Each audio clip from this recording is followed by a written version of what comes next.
Hello everyone, this is Suman Mehta, your SS teacher. Dear students, today we will do the practice of source extract based questions in which you will find a paragraph and some questions below it, and you will give the answers on the behalf of the reading of that paragraph, and you can make the answer in your own wording.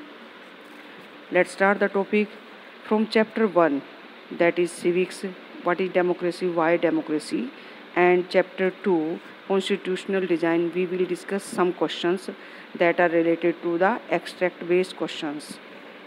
Let's start the topic. Read the following extracts sources carefully and answer the following questions. Extract 1 में आप देख पा रहे हैं, यहाँ पर कुछ एक पैराग्राफ दिया गया है और उस पैराग्राफ के नीचे कुछ क्वेश्चंस दिए गए हैं। उन क्वेश्चंस के आंसर हमें अपनी सेंस में बनाने हैं या अपनी वर्डिंग अपने आप भी बना सकते हैं, और इस एक्सट्रैक्ट के बेस पर अगर आप सर्च कर सकते हैं तो वो एक्यूरेट वर्डिंग आप यहाँ पर राइट डाउन कर सकते हैं आंसर में। तो पहला एक्सट्रैक्ट है बेटा, democracy is better than any form of government in responding to the needs of the people. लोकतंत्र दूसरी प्रकार की सरकारों से बहुत अच्छा माना जाता है क्योंकि ये लोगों की ज़रूरतों के प्रति ये जिम्मेदार होता है।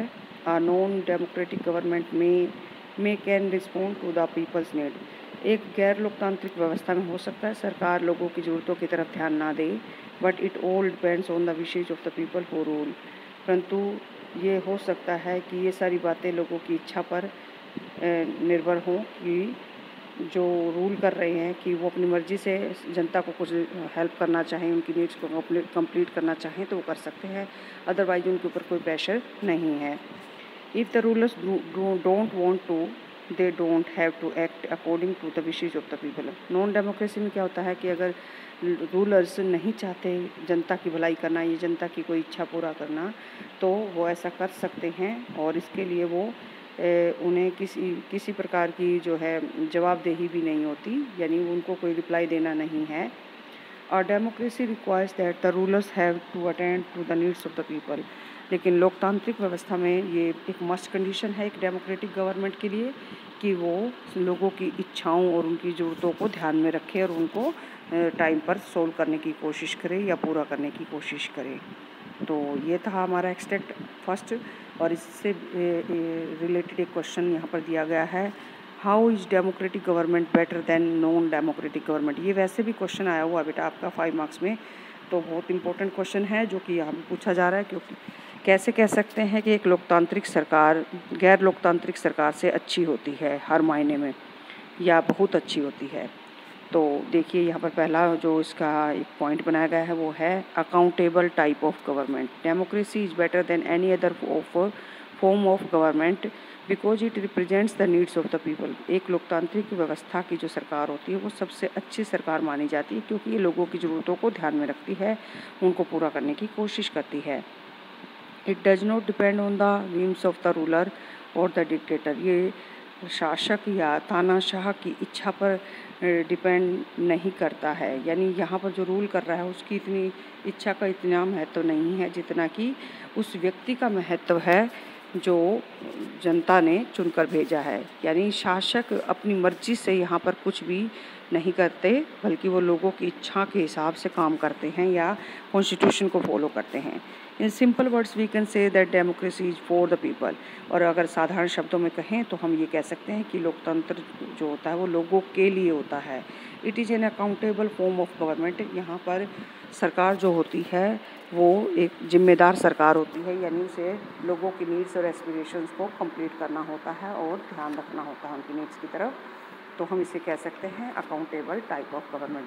तो दूसरा पॉइंट बनेगा हमारा based on consultation and discussions. यहाँ पर जो भी डिसीजंस मेजर लिए जाते हैं पॉलिसी फ्रेमिंग से रिलेटेड या मेजर लॉज से रिलेटेड या फिर फ्यूचर ऑफ द कंट्री को लेकर, तो वो सारे जो है कंसल्टेशन और डिस्कशन के ऊपर बेस्ड होते हैं, मीन्स सलाह मशवरे से और विचार विमर्श से ही वो निर्णय लिए जाते हैं। As such many mistakes are corrected in time, क्योंकि बहुत ज़्यादा मिस्टेक्स कई बार हो जाती हैं डिसीजन लेने में, तो वो मिस्टेक्स टाइम पर ही यहाँ पर करेक्ट कर दी जाती है, यानी सही कर दी जाती हैं। जब इतने सारे लोग मिल बैठ कर सलाह देते हैं और किसी डिसीजन को थ्रू आउट द रीड करते हैं और चेक करते हैं, उसकी कमियों को निकाल देते हैं, thus democracy improves the quality of decision making. तो इस प्रकार हम कह सकते हैं कि डेमोक्रेसी के अंदर क्या होता है, डिसीजन मेकिंग की जो क्वालिटी होती है, यानी निर्णय लेने की जो क्षमता है या गुणवत्ता है, वो सुधरती चली जाती है। थर्ड हम पॉइंट बनाएंगे बेटा, डील्स विद डिफरेंसेस। डेमोक्रेसी के अंदर बेटा एक पीसफुल सॉल्यूशन निकाला जाता है हर प्रॉब्लम का, यानी यहाँ पर जो इतने भी लड़ाई झगड़े या क्लैश होते हैं उन सबको टाइम पर सॉर्ट आउट करने के लिए कॉन्स्टिट्यूशनल प्रोविजंस बनाए गए हैं। पीसफुल मैनर से मिल बैठकर उन झगड़ों को सुलझाया जाता है। It provides the best method of dealing with differences and conflicts. जितने भी भेदभाव होते हैं या लड़ाई झगड़े होते हैं उनको बहुत ही अच्छे तरीके से यहाँ सुलझाने की कोशिश की जाती है। और फिर हमारा नेक्स्ट पॉइंट बनेगा बेटा, जो कि इससे मतलब इसी पैराग्राफ से रिलेटेड हम कह सकते हैं कि लेजिटिमेट गवर्नमेंट होती है, यानी कानूनी सरकार होती है, कॉन्स्टिट्यूशनल प्रोसीजर्स को फॉलो करने वाली यहाँ पर गवर्नमेंट बनाई जाती है, जो कि all the rule regulation and procedures will follow according to the constitution. तो ये एक रूल ऑफ लॉ या कॉन्स्टिट्यूशनल प्रोसीजर्स को फॉलो करने वाली लेजिटिमेट गवर्नमेंट का फॉर्मेशन यहाँ पर किया जाता है, यानी कानूनी या वैध सरकार का निर्माण यहाँ पर किया जाता है, जिसमें पीपल खुद अपनी सरकार को चुनते हैं। फिर हम कह सकते हैं कि यहाँ पर जो है सबको पॉलिटिकल राइट्स इक्वल बेसिस पर दिए गए हैं और फ्रीडम भी दी गई है, और जितने भी राइट्स हैं वो सबको, फंडामेंटल राइट्स हैं वो सबको इक्वली दिए गए हैं। तो इस बेसिस पर भी हम कह सकते हैं कि एक डेमोक्रेटिक गवर्नमेंट जो होती है वो कहीं ज़्यादा अच्छी मानी जाती है नॉन डेमोक्रेटिक गवर्नमेंट से, जो कि यहाँ पर पॉइंट्स दोनों नहीं दिए गए थे, मैंने आपको बताए हैं। अब नेक्स्ट क्वेश्चन बनता है उसी पैराग्राफ से जो हमने पहले पढ़ा है, और एक question, a democracy requires that the rulers have to act according to the wishes of the people. एक लोकतांत्रिक व्यवस्था में ये ज़रूरी होता है कि जो शासक वर्ग है यानी रूलर्स हैं वो लोगों की इच्छाओं के हिसाब से काम करें, उसके हिसाब से चलें। वाई इज इट सो, ऐसा क्यों है?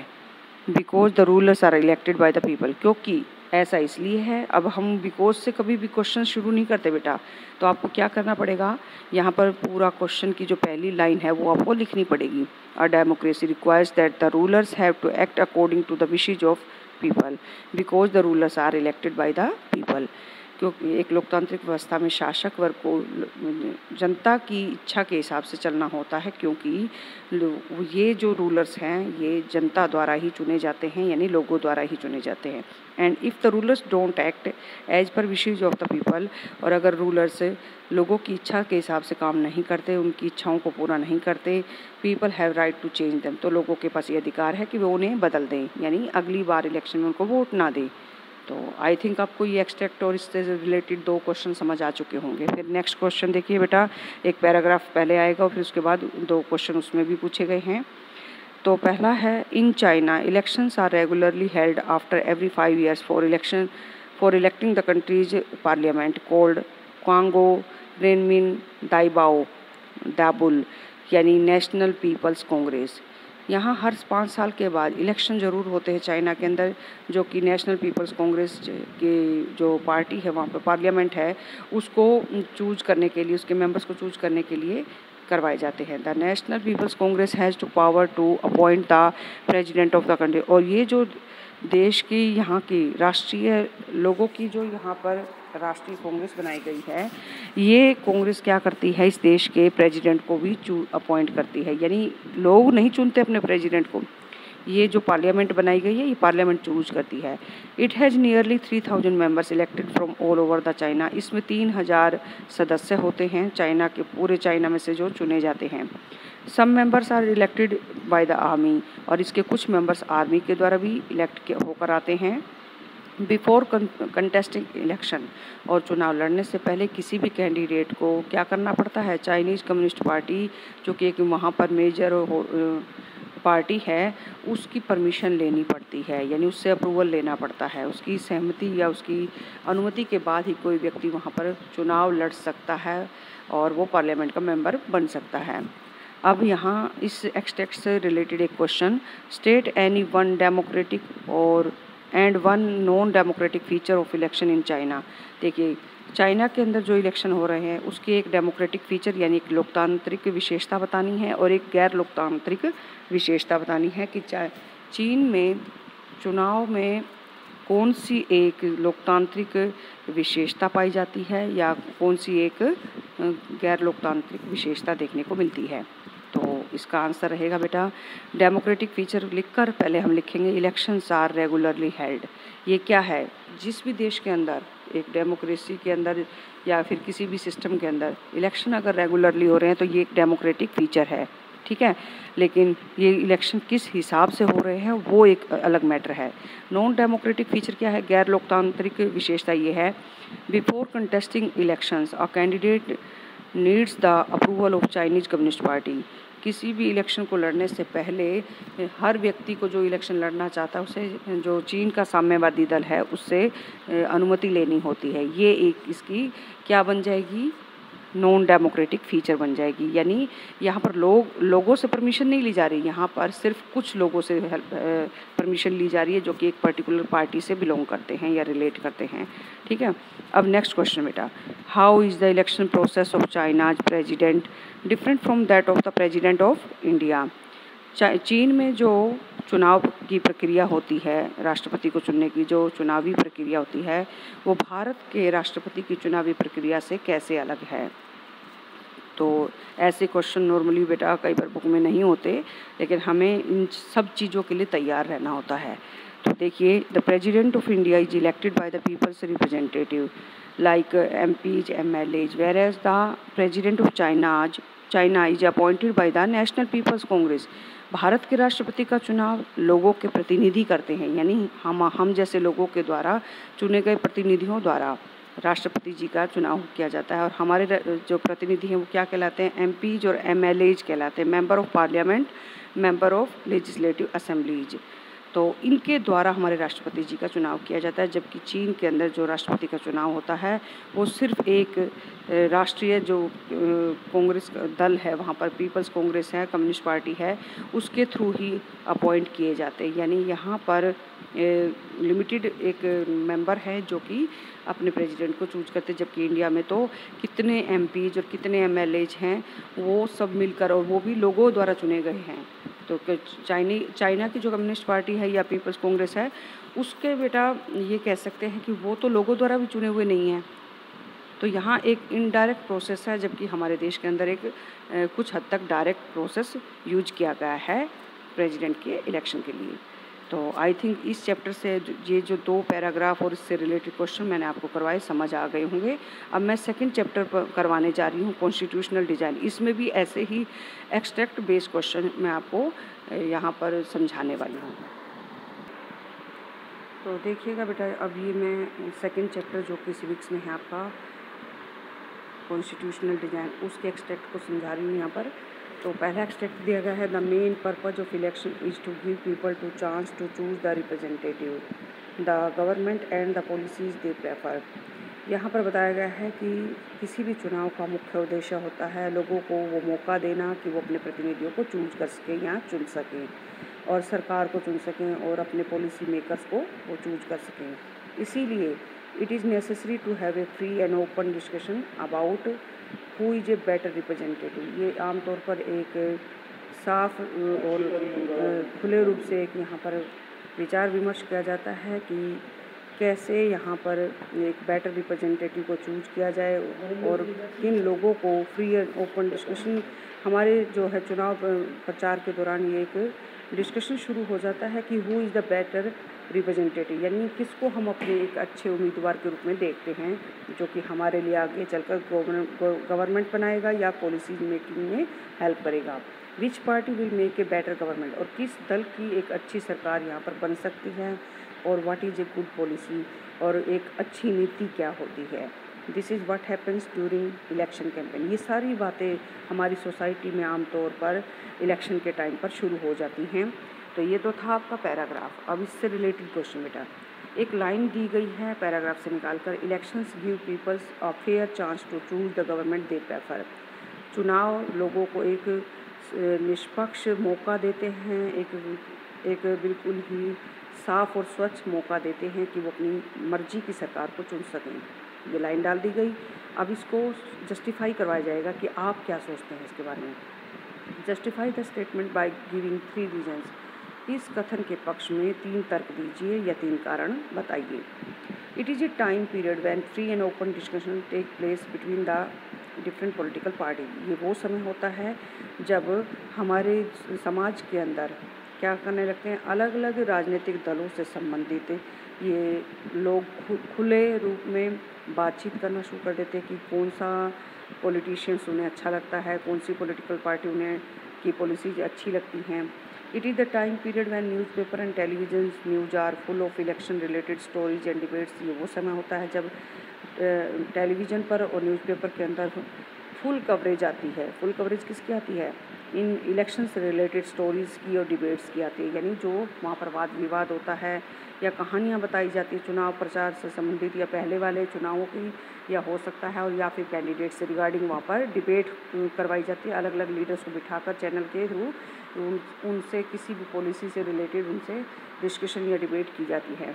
Election campaigns help the voters to make up their mind to choose their representatives.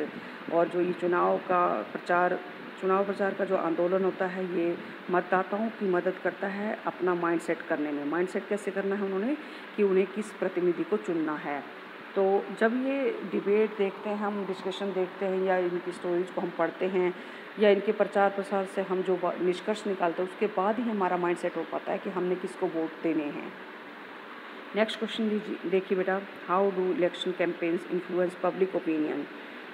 जो चुनाव प्रचार के जो आंदोलन होते हैं, ये आम जनता की राय को कैसे प्रभावित करते हैं। यानी ये जो पार्टी जो इनके जो मेंबर्स या लीडर्स प्रचार करते हैं, अपनी पॉलिसीज़ को डिस्क्राइब करते हैं, तो उसके थ्रू हमारा माइंडसेट कैसे अफेक्ट होता है, यानी हम अपनी राय कैसे बना पाते हैं, किससे कैसे प्रभावित होते हैं इनसे। Through campaigns political parties present their stand on their big issues and try to attract public attention. इन चुनाव आंदोलनों या चुनाव प्रचार के दौरान राजनीतिक दल कोशिश करते हैं किसी बड़े समस्या को उभारने की या जनता तक ले जाने की, और पब्लिक अटेंशन को वो अट्रैक्ट करते हैं, यानी उस समस्या को की याद दिलाकर वो जनता का ध्यान अपनी तरफ खींचते हैं।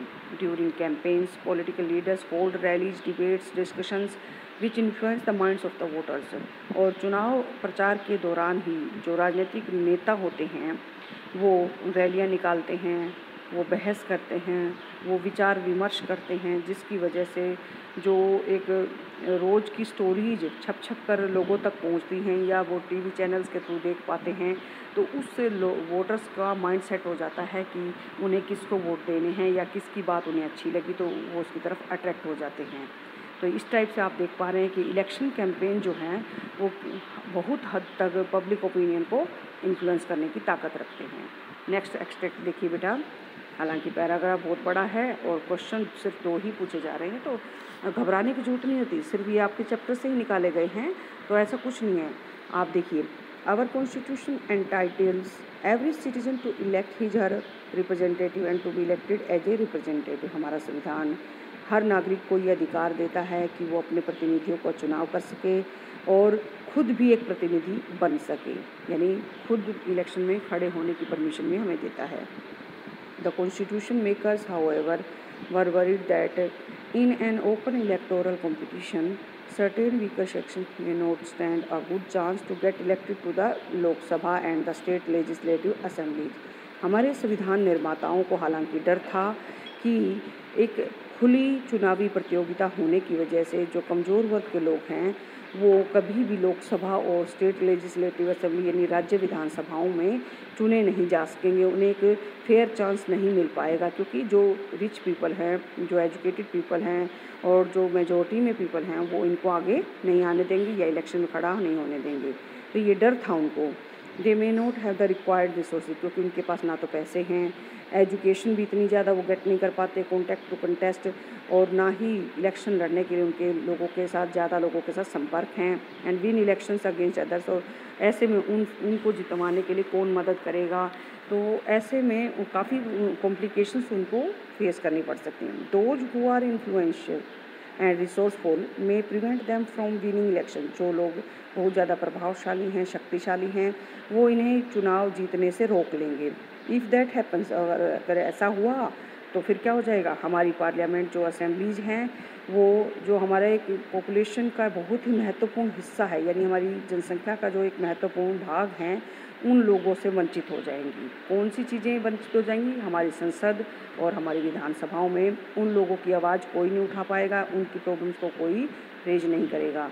That would make our democracy less representative and less democratic, और इससे हमारी लोकतांत्रिक व्यवस्था कम प्रतिनिधित्व वाली हो जाएगी, और इसके साथ साथ गैर लोकतांत्रिक व्यवस्था की कुछ फीचर्स इसमें दिखाई देने लगेंगी। तो ये था पैराग्राफ बेटा, और अब इससे रिलेटेड 2 क्वेश्चन देखिए। What were the concerns of the Constitution maker about an open electoral competition? हमारे संविधान निर्माताओं की खुली चुनावी प्रतियोगिता से संबंधित कौन कौन सी चिंताएं थी, यानी उनको क्या डर सता रहा था। Weaker sections may not stand a good chance to get elected to the Lok Sabha and the state legislative assembly, कमज़ोर वर्ग के लोग कभी भी लोकसभा और स्टेट लेजिस्लेटिव असेंबली में इलेक्ट नहीं हो पाएंगे। They may not have the required resources, क्योंकि उनके पास संसाधन नहीं होंगे, उनके पास शिक्षा नहीं होगी, उनके पास इलेक्शन कंटेस्ट करने के लिए कॉन्टैक्ट नहीं होंगे, और वो जो इन्फ्लुएंशियल पीपल हैं उनके खिलाफ इलेक्शन नहीं जीत पाएंगे। तो ये डर सता रहे थे उनको, और ये चीज़ें आपने यहाँ पर लिखना है।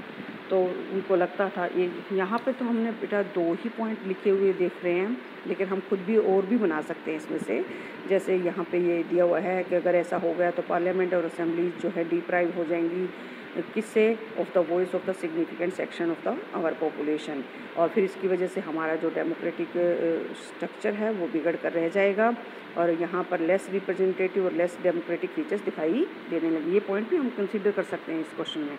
फिर नेक्स्ट देखिए बेटा, state how did the constitution maker try to make the parliament and assemblies more representative and more democratic. ये क्वेश्चन थोड़ा सा आपके अंडरस्टैंडिंग को चेक करने के लिए दिया गया है कि फिर संविधान निर्माताओं ने क्या कोशिश की जिससे कि संसद और विधानसभाओं में ज़्यादा से ज़्यादा प्रतिनिधि हों, और ये जो है लोकतांत्रिक व्यवस्था और ज़्यादा सक्सेसफुल हो सके, यानी सफल हो सके। इसके लिए उन्होंने क्या किया फिर, the constitution maker thought of A special system of reserve constituencies for the weaker section. इसके लिए संविधान निर्माताओं ने सोचा कि इन कमज़ोर वर्ग के लोगों के लिए आरक्षित चुनाव क्षेत्र निश्चित कर दिए जाएं, जिसके ज़रिए वहाँ से सिर्फ उन्हीं के मेंबर्स चूज हो सकें और वो इंश्योर हो सकें अपनी विक्ट्री से related. At present in the Lok Sabha 84 seats are reserve for the schedule caste. अभी जो बात चल रही है कि लोकसभा में 84 सीटें ऐसी हैं जो अनुसूचित जाति के लिए आरक्षित कर दी गई हैं, जहाँ से सिर्फ स्केड्यूल कास्ट के लोग ही इलेक्ट हो सकते हैं, एंड 47 ऐसी सीट्स हैं जो कि स्केड्यूल ट्राइब के लोगों के थ्रू भरी जाती हैं।